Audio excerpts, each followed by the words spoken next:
സംസ്ഥാനത്ത് അതിതീവ്ര മഴയ്ക്ക് സാധ്യതയെന്ന് കേന്ദ്ര കാലാവസ്ഥാ വകുപ്പ്. നിലവിൽ 3 ജില്ലകളിൽ റെഡ് അലർട്ടും 8 ജില്ലകളിൽ ഓറഞ്ച് അലർട്ടും 3 ജില്ലകളിൽ യെല്ലോ അലർട്ടും തുടരുകയാണ്. എറണാകുളം, ഇടുക്കി, തൃശൂർ ജില്ലകളിലാണ് അതിതീവ്ര മുന്നറിയിപ്പ് തുടരുന്നത്. സംസ്ഥാനത്ത് അതിശക്തമായ മഴ തുടരുകയാണ്. മധ്യവടക്കൻ ജില്ലകളിലാണ് വ്യാപക മഴയ്ക്ക് സാധ്യത. വടക്കൻ കേരള തീരത്തോട് ചേർന്ന് ന്യൂനമർദ്ദപാത്തിയും വടക്കൻ ഛത്തീസ്ഗഡിനും ജാർഖണ്ഡിനും മുകളിലായി തീവ്ര ന്യൂനമർദ്ദവും സ്ഥിതി ചെയ്യുന്നുണ്ട്. നാളെയോടെ ശക്തി കൂടിയ ന്യൂനമർദ്ദമായി മാറാൻ സാധ്യതയുണ്ടെന്നും അടുത്ത 5 ദിവസം കൂടി അതിശക്തമായ മഴ തുടരുമെന്നുമാണ് കേന്ദ്ര കാലാവസ്ഥാ വകുപ്പിന്റെ മുന്നറിയിപ്പ്. മഴയ്ക്കൊപ്പം മണിക്കൂറിൽ 60 കിലോമീറ്റർ വേഗതയിൽ വീശിയേക്കാവുന്ന ശക്തമായ കാറ്റിനും സാധ്യതയുണ്ട്. മലയോര തീരദേശവാസികൾ അതീവ ജാഗ്രത പാലിക്കണം.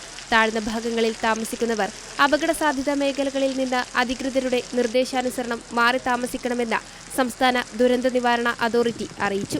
നിലവിൽ കാസർഗോഡ് മുതൽ തിരുവനന്തപുരം വരെയുള്ള തീരദേശ മേഖലകളിലും പ്രത്യേക ജാഗ്രതാ നിർദ്ദേശം നൽകിയിട്ടുണ്ട്. കടൽക്ഷോഭ സാഹചര്യം നിലനിൽക്കുന്നതിനാൽ കേരള, ലക്ഷദ്വീപ്, കർണാടക തീരങ്ങളിൽ ഏർപ്പെടുത്തിയ മത്സ്യബന്ധന വിലക്ക് തുടരുകയാണ്.